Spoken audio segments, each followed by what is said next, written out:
ಸಾವಿನ ನಂತರ ಏನಿದೆ, ಮುಂದೆ ಏನಾಗುತ್ತದೆ ಎನ್ನುವ ಪ್ರಶ್ನೆ ಸಹಜವಾಗಿ ಎಲ್ಲರ ಮನದಲ್ಲೂ ಇರುತ್ತದೆ. ಇದಕ್ಕೆ ಆಸ್ತಿಕ ನಾಸ್ತಿಕ ಎಂದಿಲ್ಲ, ವೈಚಾರಿಕ ವೈಜ್ಞಾನಿಕನೂ ಹೊರತಲ್ಲ. ನಂಬಿಕೆ ಮೂಢನಂಬಿಕೆಯ ಪ್ರಶ್ನೆಯೂ ಇದಲ್ಲ. ತರ್ಕಗಳು ಏನಿದ್ದರೂ ಆಮೇಲೆ. ಈ ಪ್ರಶ್ನೆಗಳು ಸದಾ ನಿಮ್ಮನ್ನು ಕಾಡದಿದ್ದರೂ ಕೆಲ ವಿಶೇಷ ಸಂದರ್ಭಗಳಲ್ಲಾದರೂ ತಲೆಯಲ್ಲಿ ಸುಳಿದು ಹೋಗುತ್ತವೆ. ಕೊನೆಯ ಪಕ್ಷ ಗತಿಸಿದ ಹಿರಿಯರಿಗೆ ಅಥವಾ ಪ್ರಿಯ ಜನರಿಗೆ ಶ್ರದ್ಧಾಂಜಲಿ ಇಲ್ಲವೇ ಅಶ್ರು ತರ್ಪಣ ಗೈಯುವಾಗಲಾದರೂ ನೆನಪಿಗೆ ಬರುತ್ತವೆ. ಜೀವನದಲ್ಲಿ ಬಹುತೇಕರು ಈ ಕ್ಷಣಗಳನ್ನು ಎದುರಿಸಿರುತ್ತಾರೆ. ಪೂರ್ವಜರ ಕ್ರಿಯಾವಿಧಿಗಳನ್ನು ಪೂರೈಸಿರುತ್ತಾರೆ, ಭಾವಪೂರ್ಣವಾಗಿ ಸ್ಮರಿಸಿರುತ್ತಾರೆ.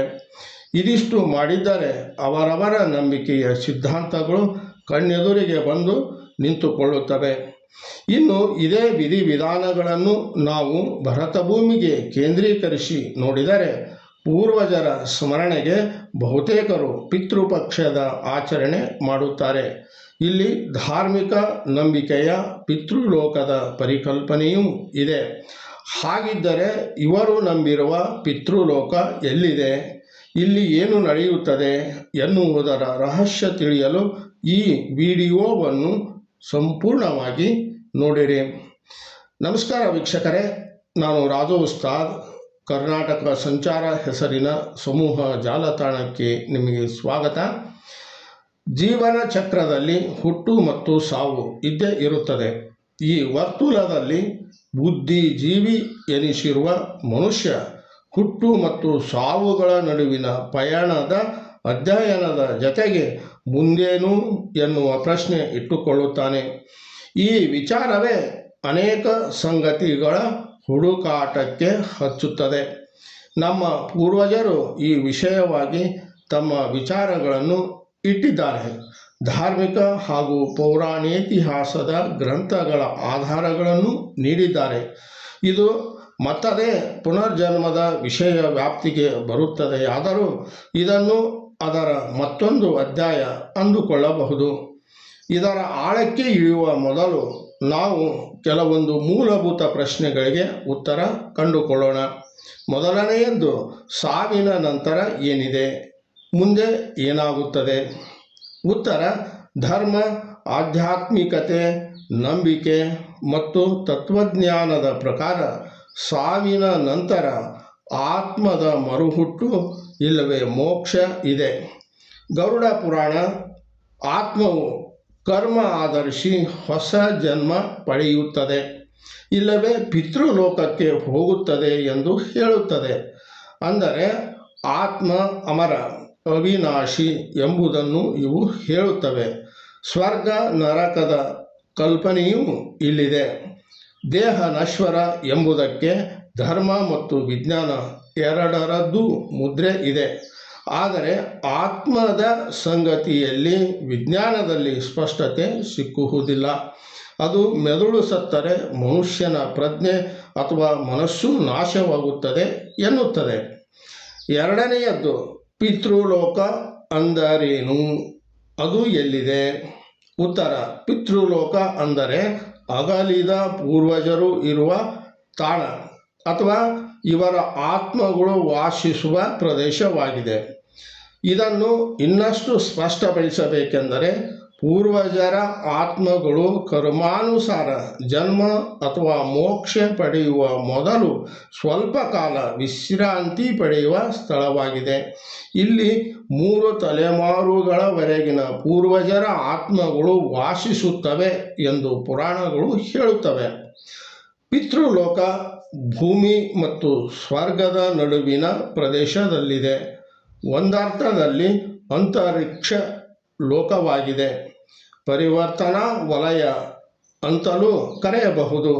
ಇದಕ್ಕೆ ಬೆಳಕಿನ ಪ್ರತೀಕವಾಗಿರುವ ಆರ್ಯಮನ್ ದೇವತೆ ಒಡೆಯನಾಗಿದ್ದಾನೆ. ಜತೆಗೆ ಯಮಧರ್ಮರಾಜನ ಆಳ್ವಿಕೆಯ ಅಡಿಯೂ ಕಾಣಲಾಗುತ್ತದೆ. ಮೂರನೆಯದ್ದು, ಪಿತೃಲೋಕದಲ್ಲಿ ಏನು ನಡೆಯುತ್ತದೆ? ಉತ್ತರ: ಇದು ಆತ್ಮಗಳ ವಿಶ್ರಾಂತಿಯ ಸ್ಥಳ. ಕರ್ಮ ಆಧರಿಸಿ ಮುಂದಿನ ಪರಿವರ್ತನೆಯವರೆಗೂ ಇಲ್ಲಿರುತ್ತವೆ. ತಮ್ಮ ಕರ್ಮಗಳ ವಿಶ್ಲೇಷಣೆ ಮಾಡಿಕೊಳ್ಳುತ್ತವೆ. ಕರ್ಮ ಋಣ ತೀರಿಸುತ್ತವೆ ಎಂದು ಸಂಬಂಧಿತ ಧರ್ಮಗ್ರಂಥಗಳು ಹೇಳುತ್ತವೆ. ನಾಲ್ಕನೆಯದ್ದು, ಪಿತೃಪಕ್ಷ ಅಂದರೆ ಏನು?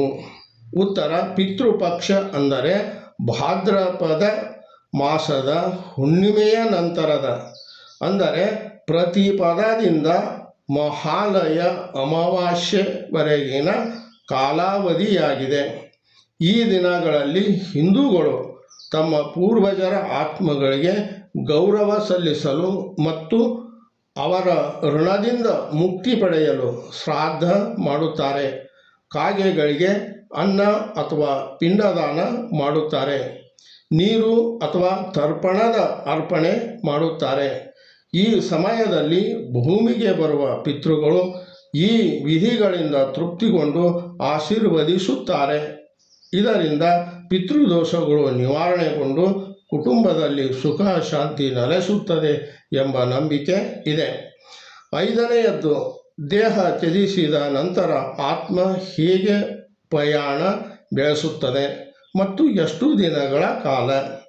ಉತ್ತರ: ದೇಹ ತ್ಯಜಿಸಿದ ನಂತರ ಆತ್ಮವು ಶಾಂತ ಬೆಳಕಿನ ಸುರಂಗದ ಮೂಲಕ ಪಯಣ ಬೆಳೆಸುತ್ತದೆ. ಇದು 13 ದಿನಗಳ ಕಾಲಾವಧಿಯದ್ದಾಗಿದೆ. ಆರನೆಯದ್ದು, ಸಾವು ಅಂದರೆ ಏನು? ಉತ್ತರ: ಸಾವು ಅಂದರೆ ಆತ್ಮವು ಶರೀರದಿಂದ ಬೇರ್ಪಡುವುದು, ಇಲ್ಲವೇ ಉಸಿರಾಟ ಶಾಶ್ವತವಾಗಿ ನಿಲ್ಲುವುದು. ವಿಜ್ಞಾನ ಇದನ್ನು ಪ್ರಜ್ಞೆಯ ಅಳಿವು ಅನ್ನುತ್ತದೆ, ಅಂದರೆ ಅಸ್ತಿತ್ವದ ಸಂಪೂರ್ಣ ಶೂನ್ಯತೆ. ಇನ್ನು ಶರೀರ ಪದ್ಧತಿಯಂತೆ ಪ್ರಕೃತಿಯಲ್ಲಿ ಲೀನವಾಗುತ್ತದೆ. ಏಳನೆಯದ್ದು, ಮೋಕ್ಷ ಅಂದರೆ ಏನು? ಉತ್ತರ: ಮೋಕ್ಷ ಅಂದರೆ ಜನನ ಮತ್ತು ಮರಣದ ಚಕ್ರದಿಂದ ಬಿಡುಗಡೆ ಅಥವಾ ಮುಕ್ತಿಯಾಗಿದೆ. ಇದನ್ನು ಇನ್ನಷ್ಟು ವಿಸ್ತರಿಸುವುದಾದರೆ ಆತ್ಮವು ಸಂಸಾರ ಬಂಧನಗಳಿಂದ ವಿಮೋಚನೆಗೊಂಡು ಪರಮಾತ್ಮನಲ್ಲಿ ಲೀನವಾಗುವುದಾಗಿದೆ. ಲೌಕಿಕ ಎಲ್ಲ ಸಂಕಟಗಳಿಂದ ಹಾಗೂ ಪುನರ್ಜನ್ಮದಿಂದ ಮುಕ್ತಿ ಪಡೆಯುವ ಅತ್ಯುನ್ನತ ಸ್ಥಿತಿಯಾಗಿದೆ. ಇದನ್ನು ಚಿರಶಾಂತಿ ಅಂತಲೂ ಕರೆಯಬಹುದು. ಹಿಂದೂ, ಜೈನ್ ಮತ್ತು ಬೌದ್ಧ ಧರ್ಮಗಳಲ್ಲಿ ಇದು ಆಧ್ಯಾತ್ಮಿಕ ಸಾಧನೆಯ ಅಂತಿಮ ಗುರಿಯಾಗಿದೆ.